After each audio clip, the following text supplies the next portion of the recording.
everybody, it's Krista with Eat Real America. So the idea I wanted to show you today is perfect for a dessert for the summer. It actually is perfect all year round, but absolutely perfect right now when we've got all this fresh summer produce coming. So what I wanted to show you is the everyday fruit crisp. And the great thing about this is you can use whatever fruits are in season or available. We're gonna do a version with peaches and blackberries, but you could use pears and apples and blueberries. You can even use frozen fruit. So whatever is convenient and easy, but definitely something to try when you can get your hands on fresh peaches. Peaches this year in Kansas are gonna be a little sparse because we had a freeze in April. But if you can get your hands on some, definitely worth trying this dessert.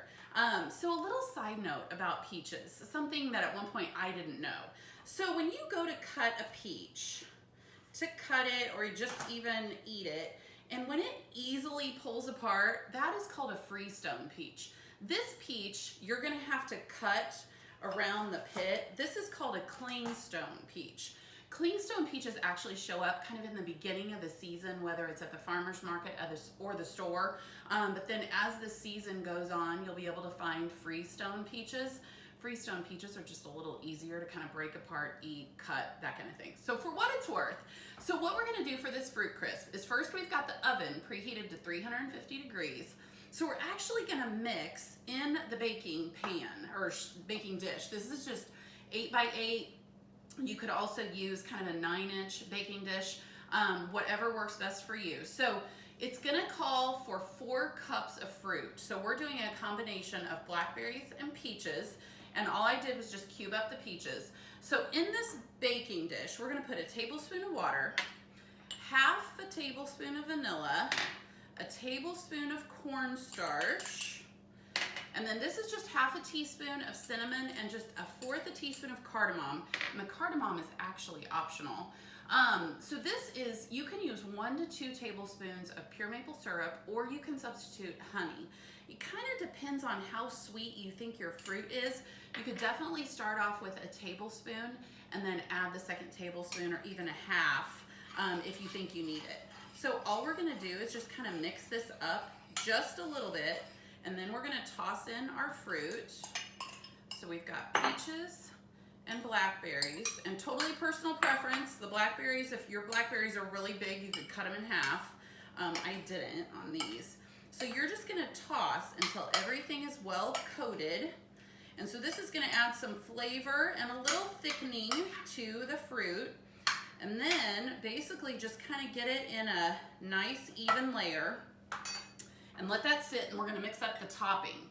So the topping is super simple, not a lot required on, prep on this. So this is just old-fashioned rolled oats. This is chopped walnuts. This is 1/4 cup of whole wheat flour. So this is whole wheat pastry flour. You could also use whole wheat white flour. We feel like whole wheat pastry flour and whole wheat white flour are a little fluffier, work great on baking. So this is ground flaxseed, and then this is shredded unsweetened coconut. You could also use coconut flakes, and then just a teaspoon of cinnamon and some brown sugar, and then 2 liquids we're gonna add 1/4 cup of apple juice and 1/4 cup of coconut oil. And you could also use vegetable oil. Make sure your coconut oil is melted, and you're just gonna stir this up. So this is just gonna become kind of like a crumbly nut oat topping. And once we get it all mixed up and combined, we are going to sprinkle it on top of our fruit. Now remember, what I said before, you can use apples and pears. You don't even have to peel them, just slice them up. And if you're using frozen berries, then I definitely would thaw them out just a little bit, like rinse them under some lukewarm or just cool water to thaw them out a little bit before you add them in here. And so we are just going to dump the topping on top and spread it out. And then we are going to bake this for 40 minutes. The house is gonna smell awesome and it's gonna taste great. Okay, so we just got the everyday fruit crisp out of the oven. So it baked for 40 minutes, and when we pulled it out of the oven, we let it cool for just a few minutes. to kind of let everything sit. So this is perfect to serve up with, we just use natural vanilla ice cream, or you could also use plain non-fat Greek yogurt. So the top is browned and crispy, and the fruit has kind of thickened underneath. It's still pretty warm. And then with a scoop of vanilla ice cream. And summer dessert doesn't get much better than that. So if you already own the Eat Real cookbook, this recipe is one of the recipes in there. I highly encourage you to try it if you haven't already. But this recipe is also on eatrealamerica.com. We even have a gluten-free version of the fruit crisp on eatrealamerica.com, which uses almond flour and some more nuts. So you can definitely check that out too.